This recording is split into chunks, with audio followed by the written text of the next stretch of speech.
বৰপেটা জিলাৰ সৰ্থেবাৰী আৰক্ষী থানাৰ অন্তৰ্গত কামাপাৰাত কালি দুৰ্ঘটনা সংঘটিত হোৱাৰ অৰ্থ নিৰ্মিত অৱস্থাত থকা সৰ্থেবাৰী নগাঁও পথৰ কামাৰপাৰা অংশৰ উন্নয়নৰ কাম সম্পূৰ্ণ কৰাৰ দাবীত আজি একাংশ লোকে কিছু সময়ৰ বাবে পথ অৱৰোধ কাৰ্যসূচী ৰূপায়ণ কৰে।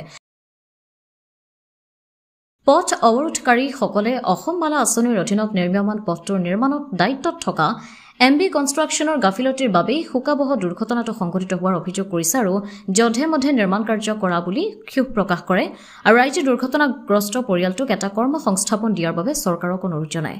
অৱশ্যে আৰক্ষীয়ে সদাব্যস্ত পথটোত পথ অৱৰোধ কাৰ্যসূচী ৰূপায়ণত বাধা আৰোপ কৰা দেখিবলৈ পোৱা গ'ল। কাৰ্যসূচীটো লৈছে কিহৰ কাৰণে লৈছে পথ অৱৰোধ কাৰ্যসূচীটো? পথ অৱৰোধ কাৰ্যসূচী মানে কি, মই আচলতে ঠিক একদম একুৰেট টাইমত মই প্ৰেজেণ্ট হোৱা নাছিলোঁ, মই নাছিলোঁ।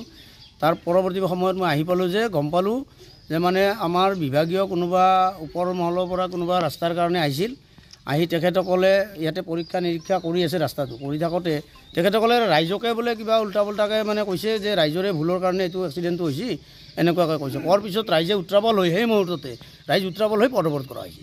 আৰু যোৱাকালি যিটো এক্সিডেণ্ট হৈছিলে, পিতা পুত্ৰ ঢুকাইছিলে, কি ক'ব আপুনি বিভাগীয় কৰ্তৃপক্ষক বা এই ঠিকাদাৰজনক কি ক'ব? নাই, এইটোতো মই সকলোৱে জানে, এইটো ৰাস্তাটোৰ ভুলৰ কাৰণে, ৰাস্তাটোৰ হেমাহিৰ কাৰণে আজি এই মানে কণ্ডিশ্যনটো হ'ল। আজি নহ'লে এই পিতা পুত্ৰৰ যি এক্সিডেণ্ট হৈ মৃত্যু হ'ল, এইটো আচলতে ঠিকাদাৰৰ হেমাহিৰ কাৰণে, ৰাস্তাৰ গাফিলতিৰ কাৰণে এই আজি এক্সিডেণ্টটো হ'ব পাৰে। আৰু দেখা পোৱা গৈছে বিভিন্ন জেগাতে বেঙাপাৰাতে হওক, এই কামাৰপাৰাতে হওক, যিটো কালভাৰ্ট, এই কালভাৰ্টৰ কাম একেলগে কৰি দিছে, কোনোফালে সম্পূৰ্ণ হোৱা নাই আৰু ৰাস্তাবিলাক য'ত ত'ত খান্দি থৈ দিছে। এই ক্ষেত্ৰত আপুনি কি ক'ব? সেই ক্ষেত্ৰত এতিয়া মই কোৱা কথা নহয়, এইটো প্ৰত্যেকজন ব্যক্তিৰ জনসাধাৰণে কৈ আছে যে যদি তেওঁলোকে একেলগে কৰিব নোৱাৰে তেতিয়াহ'লে এটা এটাকৈ কৰিব লাগে। আজি এইটো কামাৰপাৰা কালভাৰটো খুলি দিছে, তাতে সিদিনাখন এখন মাৰুতি ভান এখন তলত পৰিছে। তাৰপিছত আপোনাৰ এই দুই একদিনতে মানে কি বিভিন্ন ধৰণৰ সেইখিনি এক্সিডেণ্ট হৈ আছে। এই ৰাউলীৰ পৰা সৰ্থেবাৰীলৈকে চাওক, বেঙাপাৰা কালভাৰ খুলি দিছে, আমাৰ বইনাগুচি কালভাৰ খুলি দিছে, বা ইফালে বেলবাৰী কালভাৰ খুলি দিছে, বিভিন্ন কালভাৰ, ৰাউলী কালভাৰ খুলি দিছে। এই কালভাৰবিলাক খুলি দিয়াৰ ফলত ৰাস্তাটো কমপ্লিট মানে নিৰাপত্তা নোহোৱা হৈছে। যোনে যেনেকৈ পাইছে এনেকৈ গৈছে আৰু ৰাস্তাৰ কোনো অস্থি চৰ্ম নোহোৱা কৰি পেলাইছে, তাতে কোনো ৰাস্তাৰ অৱস্থাই নাই। এইটো আৰু বেলেগক দোষ দিব লগা কথা নাই, এইটো ঠিকাদাৰৰ ভুলৰ কাৰণে আজি এই গোটেইখিনি এক্সিডেণ্টবিলাক হৈ আছে। মানে য'ত ত'ত ৰাস্তা যি খনন কাৰ্য চলাইছে এইখিনি ঠিক কৰি থৈ যোৱা নাই। নাই থোৱা ক'তোৱে ঠিক কৰি থোৱা নাই। আৰু দেখা পোৱা গৈছে ৰোড ছেফটিৰ কাৰণে য'ত ৰাস্তাটো ভাঙি থৈ দিয়ে, তাত ছেফটিৰ কাৰণে কিছুমান একো প্ৰটেকশ্যনে দিয়া নাই তেওঁলোকে। কমচে কম কিবা এটা বেৰিকেড হ'লেও দিব লাগে, চিম্বল হ'লেও দিব লাগে, বোলে এইখিনিত আমাৰ ৰাস্তাটো বেয়া আছে, এইখিনি ৰাইজে সাৱধান হৈ যাব নহয় তেতিয়া। সেইটো কোনো ধৰণৰ তেওঁলোকে ব্যৱস্থাই লোৱা নাই। এইটো বিভাগীয় কৰ্তৃপক্ষৰ আপুনি গাফিলতি বুলি কয় যে বিভাগীয় গাফিলতিৰ লগতে ঠিকাদাৰজনৰ একেবাৰে হেমাহিৰ কাৰণে। যোৱাকালি যি কয়লা ভৰ্তি ট্ৰাকখনে এটা পৰিয়াল নিশেষ কৰিলে সৰ্থেবাৰী, আপুনি চৰকাৰক কি আহ্বান জনাব?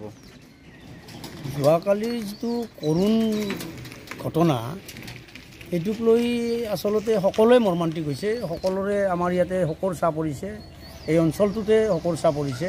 আৰু লগতে যিটো পৰিয়াল একেবাৰে ধ্বংস হৈ গ'ল, মুৰব্বীজনে নাইকিয়া হৈ গ'ল, তাৰ লগত দুটা বাচ্চাৰো। গতিকে এটা বাচ্চাটো থিতাতে নিহত হৈছে, এটা বাচ্চা মানে বিভিন্ন হেৰিত আজি মানে বিভিন্ন কিবা হেৰিত মানে তেওঁ মেডিকেলতে ভৰ্তি হৈ আছে।